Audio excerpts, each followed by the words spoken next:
Do you remember those commercials for Gatorade with that song, Anything You Can Do, I Can Do Better? Anything you can do, I can do better. I remember a feeling awakening in me the first time I saw that. I wasn't sure of the meaning behind those feelings, but I just knew that I wanted to be that better person. So for the longest time, my takeaway from that commercial was I am a girl and I can do anything a boy can do. Now I think I realize what was really going on in my brain. I wanted to be a boy so bad that it made me irrationally angry when somebody told me I couldn't do something just because I was a girl. What I internalized when they said that was I couldn't do something just because I wasn't a boy. And I so desperately wanted to be a boy. But I ignored those feelings for a very long time, even though it was probably obvious to the people around me.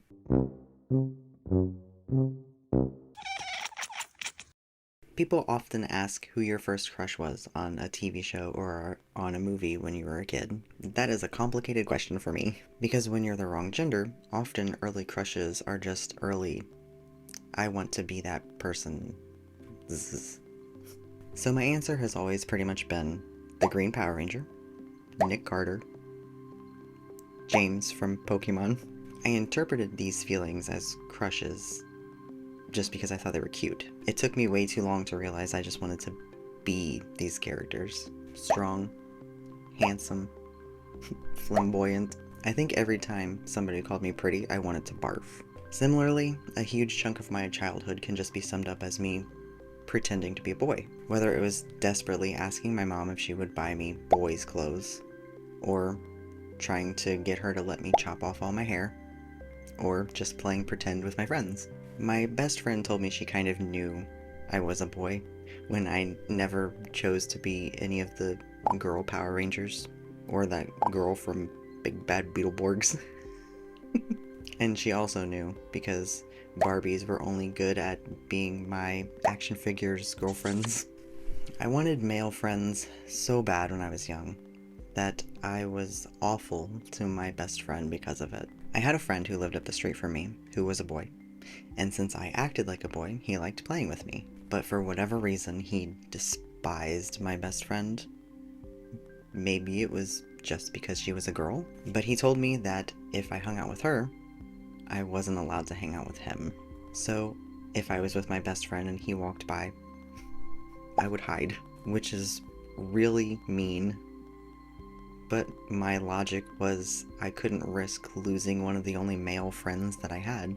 There are at least two moments burned into my brain and caught on film where I was incredibly uncomfortable in my own growing body. Around the time I started going through puberty, my mom bought me some new clothes because until then I had just lived in baggy jeans and t-shirts. She got me a pink one-piece bathing suit that I felt exposed in, and I was afraid someone was going to see the outline of my chest and think, why are those there on that boy? I felt so exposed, actually, that I ended up wearing a two-piece bathing suit over the one piece. And I told my mom it was because I thought it was cool, when in reality it was really to hide my annoying, ever-evolving female features. She also got me in hindsight, an adorable outfit that I wore once and never again. And when my mom took this picture, well, you can see just how much I'm hunching, trying to hide my chest because the shirt was kind of tight, and it felt like this whole outfit was just highlighting every horrible flaw my body had. As I grew up, these feelings started manifesting in some kind of misplaced misogyny. I usually disliked female singers. I would go out of my way to do the opposite of what I saw other girls doing, and every time I got the comment, "You're basically one of the guys," I felt like I had struck gold. That misogyny stuck around for a long time, but I knew it wasn't okay. So I did everything that I could to go the opposite direction in my mind, which resulted in me idolizing some guys instead of thinking about girls. One of those guys being the main character from The Crow. And I watched that movie on repeat for a long time. And most of that time was spent just wishing that I could be him. At some point, I wanted to be him for Halloween, so I practiced doing face paint the way he looked in the movie. It didn't work, but I took some pictures. I may have deleted them. Movies like that and idolizing those guys made me develop weird feelings about bad boys that made me shape my taste in love interests. All of this makes it sound like gender was something that was constantly on my mind when I was younger, but truthfully, I never really thought about it unless it was shoved in my face. Trying to choose between the girl and boy toy at McDonald's was always confusing for me. I felt pressured to pick the girl toy, but I always wanted the boy one. But when things like that weren't happening, I just didn't have a gender. I was just a human doing human things, or a kid doing kid things. And mostly I was just confused about why genders even existed in the first place. It especially confused me when I got along better with boys than I did girls, and when girls didn't like me. It felt like they knew something I didn't, like they knew I wasn't one of them. I often got the comment from past relationships that I had been in that I just acted like one of the guys, which makes me wonder if most of them wouldn't have just been happier dating other men, but I have a feeling they were probably mostly homophobes, because, as I said, I found myself attracted to bad boys. So, you wanna be a bad boy, eh? Which usually just meant they were edgelords who would do anything to sound cool, or to be dramatic. Anyway, they would like that I didn't really like makeup, and that I wouldn't spend a lot of time in the bathroom staring in the mirror, or that I didn't care that they played video games, which I guess are all stereotypical female things. A little bit after high school, I pushed back hard against the girl feelings and accusations. I'm pretty sure this was the version of me that I said was 20% cooler in the Ranking My Past Selves video. I cut my hair off, I got snake bite piercings, and I started wearing whatever clothes I wanted. My fashion sense wasn't great.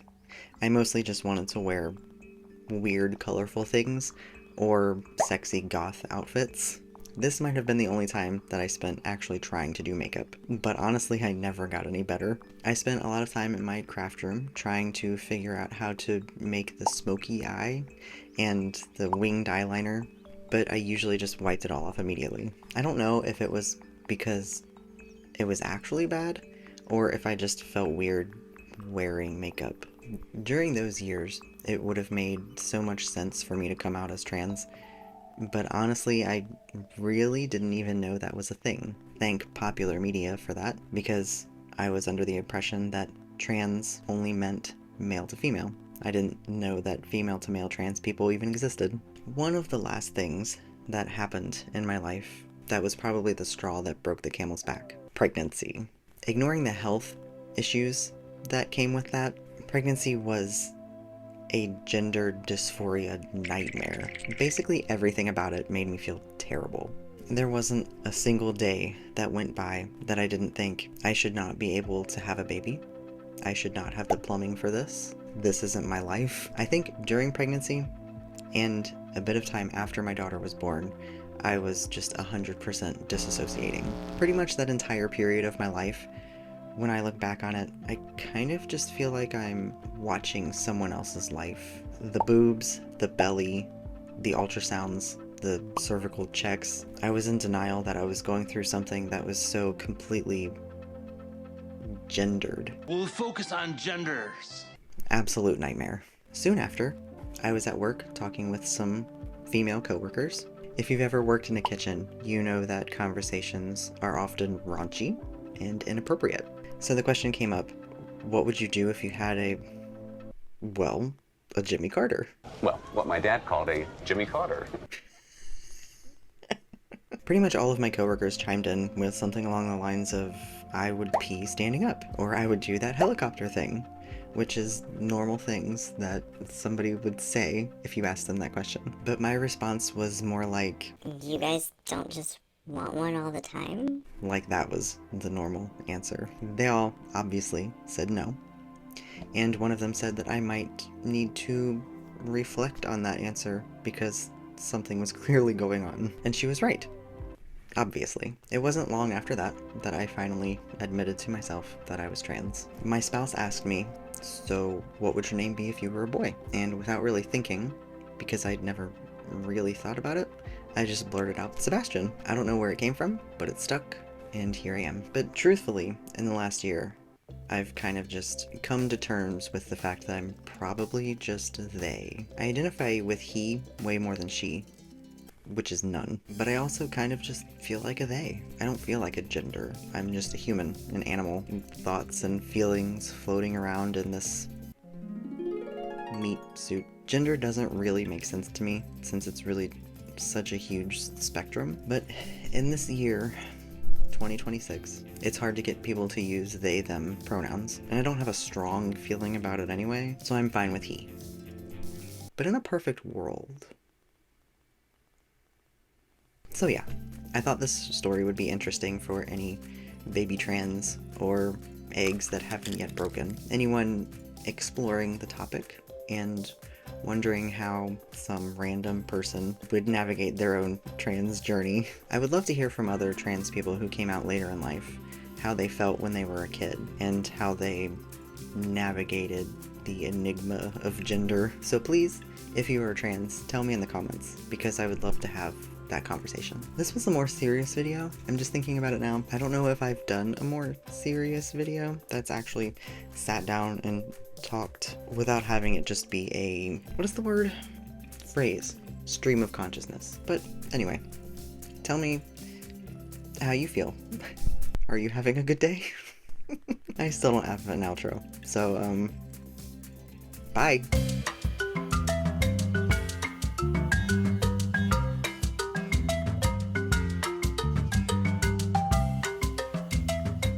I need to go lower so you can see my friends anyway. Where's my friends? That's Amber, Enid, Hoagie, and Lucas.